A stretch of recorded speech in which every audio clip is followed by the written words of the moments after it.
ভালোবাসার এক অদ্ভুত পরীক্ষা।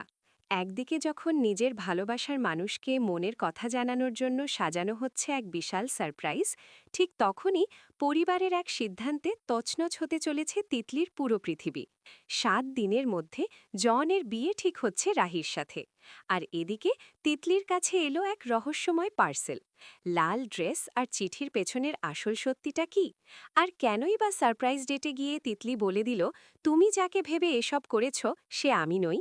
জানতে হলে ভিডিওটি একদম শেষ পর্যন্ত দেখুন, কারণ আজকের আপডেট হতে চলেছে মহা ধামাকেদার। হ্যালো বন্ধুরা, চলে এলাম আপনাদের প্রিয় সিরিয়ালের সবচেয়ে বড় ও ধামাকেদার আপডেট নিয়ে। আজকের এপিসোডে এমন কিছু ঘটতে চলেছে যা দেখে আপনাদের রাতের ঘুম উড়ে যাবে। গল্পের শুরুতেই আমরা দেখতে পাই তিতলি ভালোবাসার আসল মানে খুঁজছে। তিতলির মতে ভালোবাসা কোনো দামি গিফট বা লোক দেখানো ব্যাপার নয়, ভালোবাসা হলো মনের কানেকশন। আর অন্যদিকে আমাদের নায়ক জন তিতলির জন্য একেবারে পাগল। সে ঠিক করেছে আজ তিতলিকে তার মনের কথা জানাবেই, কিন্তু সরাসরি বলতে না পেরে সে এক দারুণ প্ল্যান করে। সে তার বন্ধু লক্ষ্যকে ডেলিভারি বয় সাজিয়ে তিতলির কাছে একটা পার্সেল পাঠায়। কিন্তু বন্ধুরা, গল্পে আসল টুইস্ট তো শুরু হয় এরপর। বাড়িতে হঠাৎ করেই এক অদ্ভুত পরিবেশ তৈরি হয়। জনের মা, যিনি এমনিতেই একটু কড়া মেজাজের, তিনি সবার সামনে এক বিশাল ঘোষণা করে বসেন। তিনি জানান রাহির সাথে তিনি জনের বিয়ে দেবেন, আর সেটা একটা দুটো মাস পরে নয়, মাত্র ৭ দিনের মধ্যে। হ্যাঁ বন্ধুরা, মাত্র ৭ দিনের মধ্যে জনের বিয়ে। আর এই কথাগুলো তিতলি দাঁড়িয়ে দাঁড়িয়ে শোনে।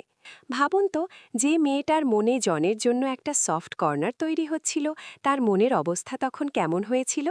এর ঠিক পরেই তিতলির কাছে এসে পৌঁছায় সেই রহস্যময় পার্সেল। বাক্স খুলতেই বেরিয়ে আসে একটা ঝলমলে লাল ড্রেস আর একটা চিঠি। চিঠিতে লেখা, সন্ধ্যা ৬টার পার্কে এসো, আর আসার সময় এই ড্রেসটা পরে এসো। কিন্তু আমাদের তিতলি তো খুব বুদ্ধিমতী। সে বুঝতে পারে এর মধ্যে কোনো একটা গণ্ডগোল আছে। সে পরিষ্কার জানিয়ে দেয়, আমি এই ড্রেস পরব না। যে আমাকে এই চিঠি পাঠিয়েছে, আমি নিজের এই সাধারণ পোশাকেই তাকে ধরতে যাব।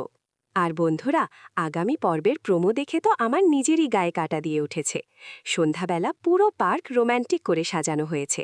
লাল বেলুন, গিটার, আর জন নিজের চোখ বেঁধে অপেক্ষা করছে তার ভালোবাসার মানুষের জন্য। তিতলি সেখানে পৌঁছায়।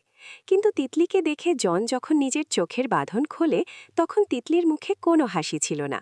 তিতলি সোজা সাপটা জনকে বলে দেয়, তুমি যাকে ভেবে এসব করেছ বা এই গান গাইছ, সে আমি নই।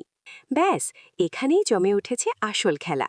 তিতলি কি তবে জনের বিয়ের কথা শুনেই এমন রিয়্যাক্ট করল, নাকি তিতলি সত্যিই বুঝতে পারেনি যে জন তাকেই ভালোবাসে? সব প্রশ্নের উত্তর মিলবে আগামী পর্বে, তাই একটি এপিসোডও মিস করবেন না। পার্কে তিতলির কথা শুনেই জনের হৃদয় ভেঙে যেতে পারে। জন হয়তো বুঝতে পারবে যে তিতলি তার বিয়ের ঘোষণার কথা শুনে ফেলেছে এবং অভিমান থেকেই এই কথা বলছে। জন নিজের মায়ের সিদ্ধান্তের বিরুদ্ধে গিয়ে তিতলিকেই নিজের স্ত্রী হিসেবে সবার সামনে স্বীকার করতে পারে। রাহি এবং জনের মায়ের মধ্যে এই ঘটনা নিয়ে বিশাল দ্বন্দ্বের সৃষ্টি হতে পারে।